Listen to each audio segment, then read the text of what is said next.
Can you loan me $5? I haven't eaten in 3 days. Mom said, leaving me stunned. What did that mean? I was confused. I will not lend it. No way. Next to me, Jackson, shaking and wide-eyed, erupted in anger. How can you not lend just $5 when she hasn't eaten anything? Jackson calmed down at my words, returning to his usual gentle demeanor. I'm sorry about earlier. What I meant was, I won't be financially supporting Tristan anymore, he explained. I understood where Jackson was coming from. He must have thought it would be strange if Tristan was exploiting Mom. My name is Alyssa. I'm a 55-year-old housewife. I live in a detached house with my husband Jackson, who is 5 years my senior. Our 2 children have grown up and moved out after getting jobs. It's a bit lonely, but Jackson and I are enjoying a peaceful life after parenting. Jackson isn't much of a talker, but he's kind, gentle, and I've never seen him raise his voice.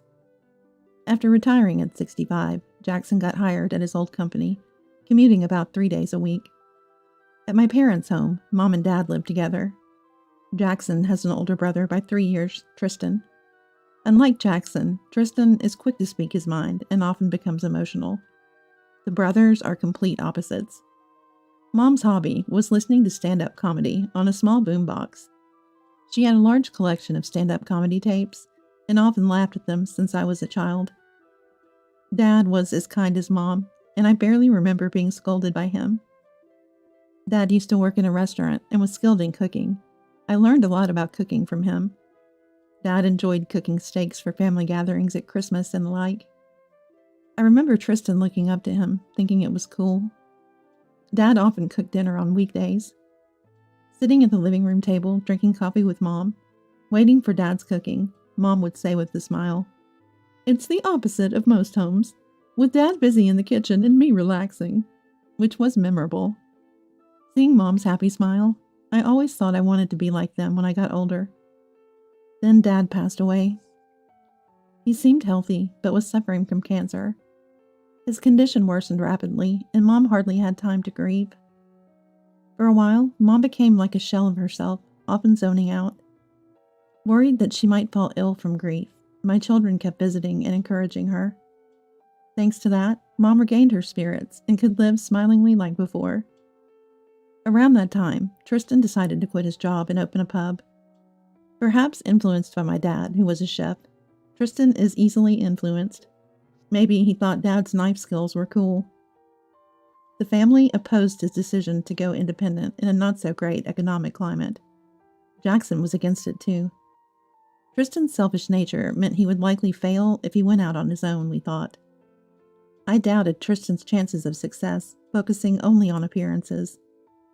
Pouring his savings into it and mortgaging his apartment for a loan, Tristan opened the pub, but his arrogance was his downfall. Customers soon stopped coming, and the pub closed within a year. Family relations soured as the business failed, and his wife left him with their children when the pub closed. Tristan lost his family and apartment, leaving him with nothing but debt. Homeless, Tristan turned to my parents' house. While everyone blamed Tristan, only my mom was kind to him. "If you have nowhere to live, you can stay with us," she offered, suggesting they live together. I was more worried than opposed. I could easily imagine Mom being troubled by Tristan's selfish and headstrong nature. Jackson shared my concerns, but to Tristan, it was as if luck had finally turned his way, and he moved in regardless. Looking back, this kindness would lead to unfortunate outcomes. Tristan, now living at my parents' house like a parasite, spent his days doing nothing in particular, just lazing around. Whenever I visited Mom, he was often lying on the sofa with a beer in one hand and a horse racing newspaper in the other. It seemed Tristan had become entirely too comfortable staying at my parents' home. After a while, Tristan got remarried without consulting or even informing us beforehand. As he began to live with Mom in my childhood home, his new wife, Abigail, was 9 years his junior, known for her flashy makeup and long nails. I met her once. She had a loud voice and was quick to speak her mind. I was worried about how Abigail's assertive personality would mesh with Mom's, wondering if they could get along. Abigail worked at Tristan's favorite bar and shared his interest in horse racing, which is how they got close. Tristan said she showed him how to enjoy life, though his idea of enjoyment was questionable. One rare occasion, Tristan and Abigail visited our home. They were job hunting without success and asked for a loan until they could find employment. Could you support us just until I find my next job? Tristan asked nonchalantly, legs crossed arrogantly on the sofa. His manner of asking made me doubt whether he was truly in need. I've been thinking of starting part-time work too, but it's been hard to find anything. Abigail's tone was humble, yet something seemed off. I also noticed the expensive brand-name bag Abigail carried, which bothered me. Indeed, Tristan had lost everything after his business failure. That much was true. All right, we'll help, but please make an effort to find work. Jackson must have had his reservations, but decided to support Tristan, his only brother. Like Jackson, I too thought it was best to support Tristan. We decided to provide Tristan and his wife with $2,000 a month for living expenses, money we had saved for our retirement, choosing to give it without mentioning anything. I believed this bad situation wouldn't last forever. Jobs would be found, the need for financial support would end, and they might even start repaying us, I hoped. In hindsight, my optimism was perhaps too great. A year passed without a word from Tristan and his wife. Unable to bear the lack of communication any longer, we decided to visit their home. No answer came from ringing the doorbell for a while, until Abigail finally responded, but only through the door, refusing to open it. It's really inconvenient when you just show up without warning. You should at least call ahead. It's rude. Abigail snapped, not bothering to open the door. Even as I insisted on being let in, she refused. We're busy right now, was all she would say. That day we left, defeated by Abigail's persistence. What concerned me more than the money was Mom. I would later regret not insisting on entering their home that day. A shocking event occurred just a few days after our visit to Tristan's. That day, a hurricane was passing through, with heavy rain and wind lashing outside. We had closed the shutters early and were hunkered down at home. Deep into the night, startled by the rain and wind hammering at the shutters, the doorbell rang repeatedly. Ding dong! Ding dong! Ding dong! Ding dong! Wondering what was happening, I decided to check on it, thinking it might be Tristan. Looking through the doorbell monitor, I saw Mom, drenched in the rain. Alyssa, help me! Mom pleaded through the doorbell. Rushing to the door, Jackson and I opened it to find Mom soaked, hair a mess from the storm covered in grass and leaves, wearing sandals with her feet full of small cuts. Can you loan me $5? I haven't eaten in 3 days, Mom said, leaving me stunned. What did that mean? I was confused.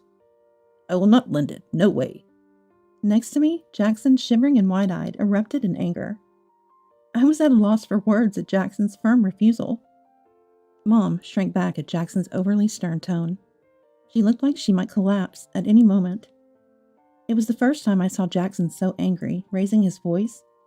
I couldn't hold back and retorted to Jackson. How can you not lend just $5 when she hasn't eaten anything? Jackson, jolted by my words, returned to his usual calm demeanor. Then, with tears welling up, he let Mom into the house. I'm sorry for raising my voice, he apologized.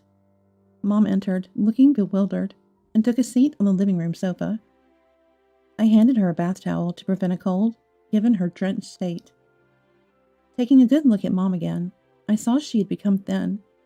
Her once full hair, now sparse and thin. Her fingers skeletal. What had happened to Mom? I was filled with questions. Jackson spoke to Mom gently, apologizing again. I'm sorry about earlier. What I meant was that we won't be financially supporting Tristan anymore. I understood Jackson's feelings. He probably thought it wouldn't be odd if Tristan was exploiting Mom. But right now, my concern was Mom. Mom, are you okay? Mom remained silent, looking down. Mother-in-law, how about you stay with us for a while?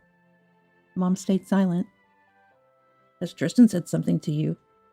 After a long look at Jackson, Mom slowly started to speak. But you are all bothered by me, right? You hate me, don't you? Confused by Mom's inexplicable words, Jackson and I exchanged puzzled looks.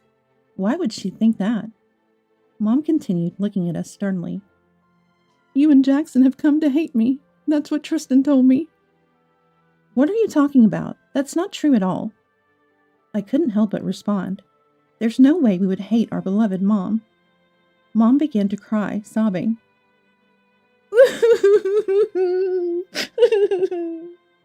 We've always loved you, Mom. There's no way we can hate you. We've missed you so much. I embraced Mom without hesitation. Mom hugged me back and started crying loudly.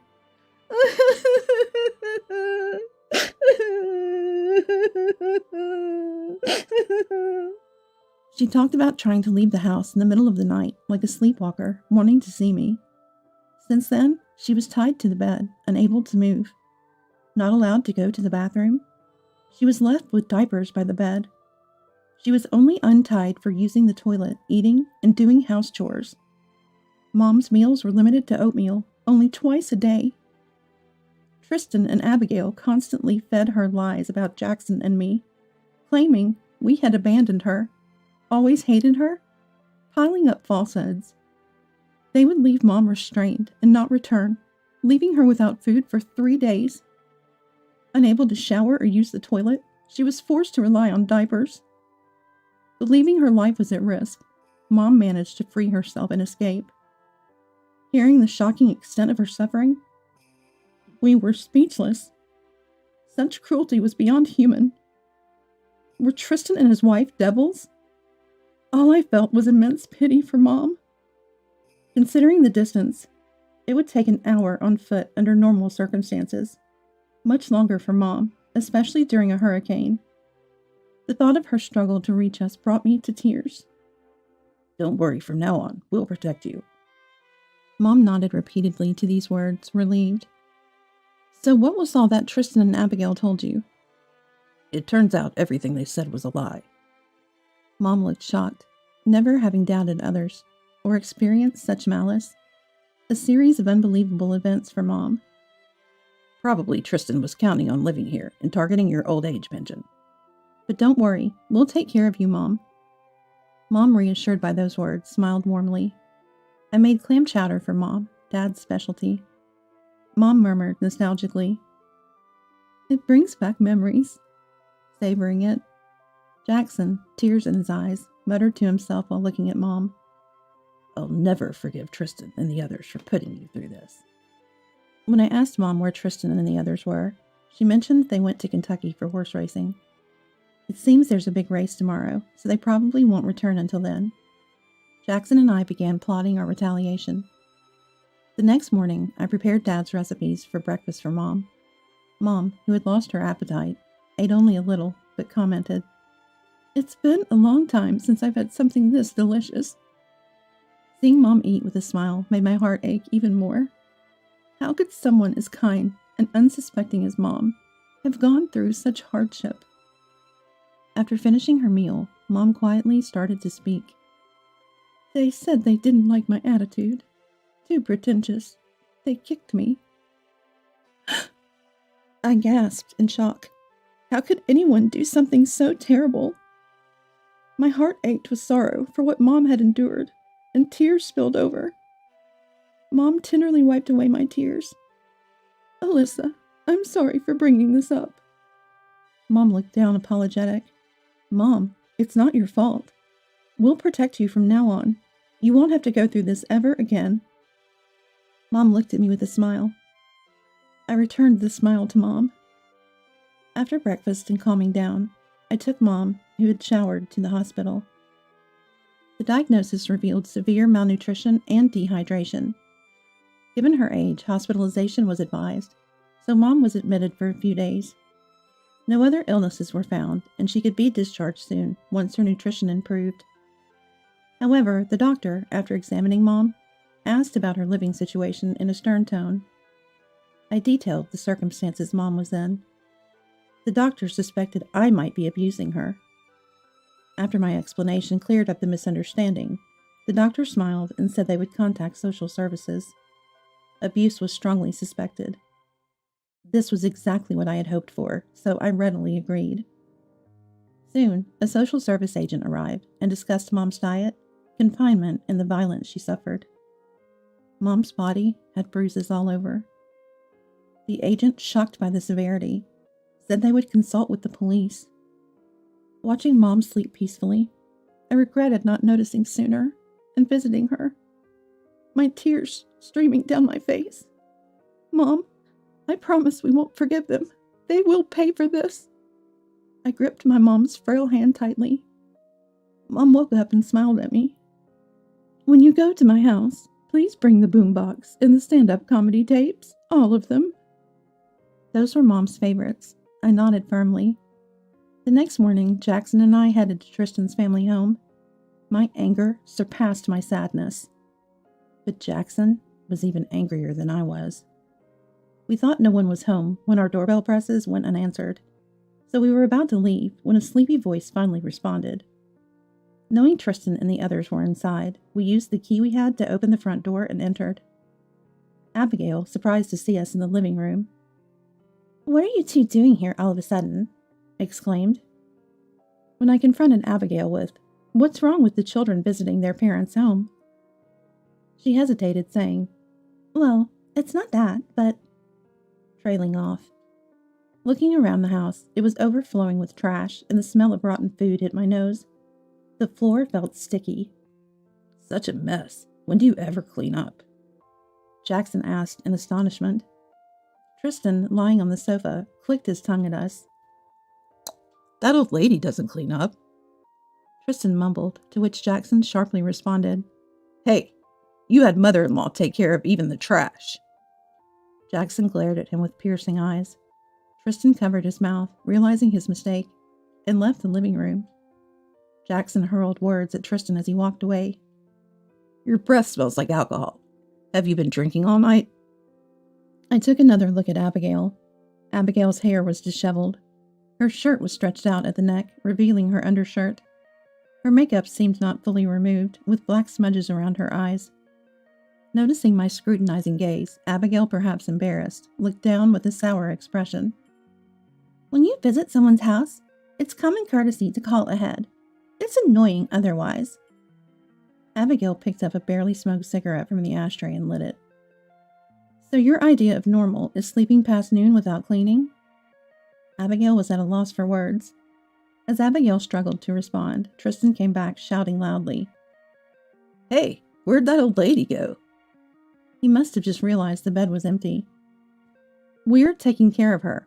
She was in such bad shape nutritionally that we had her admitted to the hospital. A little later, and it could have been life-threatening." I exaggerated a bit about Mom's condition. Tristan glared at Abigail. "That's what I said. You went too far." Abigail, fed up, retorted to Tristan, "You're the one who said to tie her up because she's noisy at night." "Besides, it's her fault for not helping out around the house, even though we feed her." Listening to them start insulting each other, I felt an unbearable anger. "Mom hadn't eaten for 3 days, and she had no money at all. It's too much." "It can't be helped. Tristan doesn't work, so we have no income. We're saving money." Yet Tristan and Abigail looked well-fed and had healthy complexions, with fat around their bellies. "Despite that, you two are fat and look healthy." "And where have you been these past few days?" "Wherever we want to be." Abigail turned sullen and evasive. Jackson picked up a horse racing newspaper nearby and threw it at Tristan. "You were at the horse races in Kentucky. We already know." Tristan scratched his head, looking uncomfortable. "Well, that's, Seeing Tristan and Abigail's unrepentant, parasitic way of life, stealing from others, filled me with anger and tears. While Mom was wasting away, you two didn't work, living off the money we sent and Mom's old age pension, going out and about. Jackson, too, must have been furious, raising his voice to denounce Tristan. "You didn't even provide mother-in-law with proper meals, tying her to the bed at night." According to Mom, Tristan and Abigail had been living a slothful life, squandering the money Jackson sent and Mom's old age pension on drinking, gambling at horse races and casinos. "Where's your proof? The old lady must be making it all up." Abigail came at us aggressively. Is this Abigail's true nature? Reluctantly, I decided to present the evidence. I brought the boombox Mom cherished from the bed she had been sleeping in to the living room. In the living room, I inserted a stand-up comedy cassette tape into the boombox. Why?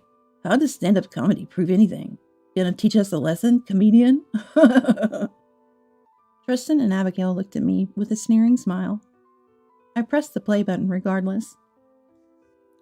Just tie her up. We're going to make a killing at the horse races in Kentucky, so behave. See, if you don't behave, you'll hurt like last time. When we get back, tell us where the banking card and seal are. Really? Can't find it anywhere. Where did you hide it? What came out of the boombox wasn't stand-up comedy, but an audio recording of Tristan and Abigail abusing Mom. Mom had recorded the abuse over the stand-up comedy tapes. That's why she wanted them brought to her. Hearing this recording, Tristan and Abigail collapsed to their knees, as if all strength had left them. Was this what Tristan called the joy of life? Mom has become so thin, almost just skin and bones, all because of you two. We don't know anything about that, Abigail shouted back at us loudly. As Jackson and I looked down on Tristan and Abigail, the doorbell rang. Ding dong! They're here. I headed to the door. I returned to the living room with the police and a social services officer. Faced with the unexpected visitors, Tristan and Abigail looked shocked. The social services officer showed Tristan and Abigail the hospital's diagnostic report and the doctor's opinion. The police went to check the bed. You've committed a serious crime. You'll be paying for it from now on. Let the police thoroughly investigate and see for yourself how terrible the things you've done are. We also handed over the cassette tape that recorded the abuse to the police. Tristan and Abigail will be judged for their crimes accordingly.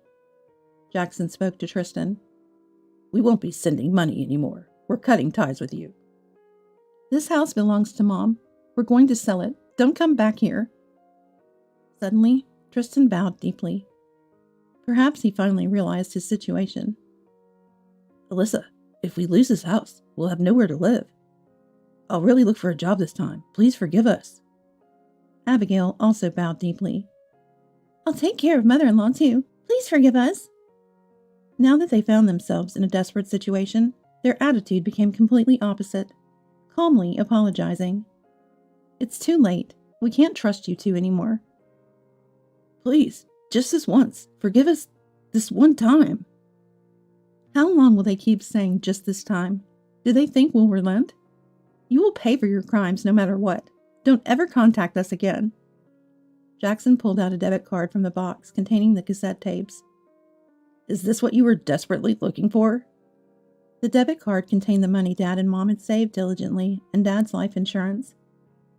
I pulled the debit card out from between the boombox and showed it to Tristan and Abigail. So it was there all along. If only we had that. Wow. Tristan and Abigail began to cry out loudly. Even as the police took Tristan and Abigail away, they continued to insult each other. A futile effort till the end. They were crying and wailing as they were forced into the police car and taken away. The evidence against Tristan and Abigail included not just the audio recording of abuse, but also the restraints found on the bed. Additionally, the loud yelling of Tristan at night and Abigail's shrill screams, as reported by neighbors, served as testimony to the abuse. Further investigation revealed that a substantial life insurance policy had been taken out on Mom, leading to intense interrogations day after day. The police, calling it an inquiry, informed me of this. They were likely to be found guilty and face a severe sentence. Tristan and Abigail will be spending some time in prison. I hope they reflect on their crimes and make amends. We are seeking damages from Tristan and Abigail. After their release, they will have to make payments for the rest of their lives. I told Jackson I wanted to live with Mom. He gladly agreed. Yeah, let's live with Mother-in-law. We decided to consult with Mom and use the money from selling the house for renovations. Although Mom, Jackson, and I are getting on in years, it's the start of a new chapter in our lives. It feels exciting. Mom seems excited too, smiling as she says, "A bigger kitchen would be nice," discussing the house layout with the architect. Our peaceful days continued until our eldest son's wife announced her pregnancy. She wants to raise the child at home after giving birth. Her parents are on an overseas assignment, so they've turned to us for support. For me, it's my first grandchild, and for Mom, her first great-grandchild. So our quiet days will be put on hold for a while as we embark on these busy days ahead. Someday, I want to ask Mom, do you think Jackson and I have become a couple like you and Dad?